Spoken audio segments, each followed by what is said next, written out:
ఏపీలో ఇటీవల కురిసిన వర్షాలు, వరదలు అపార నష్టాన్ని మిగిల్చాయి. విజయవాడతో పాటుగా పలు జిల్లాల్లో వరద దెబ్బకు ఇళ్లు నీట మునిగాయి.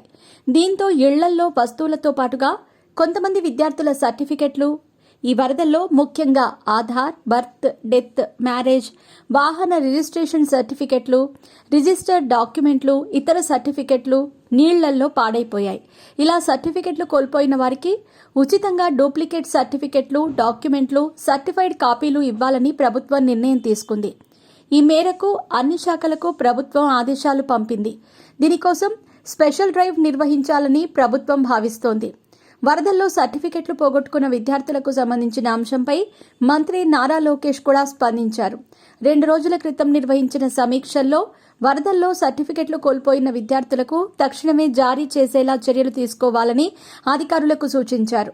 అలాగే భవిష్యత్తులో విద్యార్థులు సర్టిఫికెట్ల కోసం యూనివర్సిటీలకు వెళ్లాల్సిన అవసరం లేకుండా పూర్తి స్థాయిలో డీజీ లాకర్స్ సిద్ధం చేయాలని సూచించారు. అంతేకాదు ఏపీపీఎస్సీ పరీక్షలకు హాజరయ్యే అభ్యర్థులకు సర్టిఫికెట్ల పరిశీలనకు ఎక్కువ సమయం పడుతోందని, అందుకే ఈ డీజీ లాకర్స్ను ఏఐతో అనుసంధానించడం ద్వారా సులభంగా సర్టిఫికెట్లను వెరిఫికేషన్ చేయవచ్చన్నారు మంత్రి లోకేష్. మరోవైపు రాష్ట్ర వ్యాప్తంగా వరదలకు తీవ్రంగా నష్టపోయిన బాధితులకు పరిహారాన్ని నేడు అందించనున్నారు.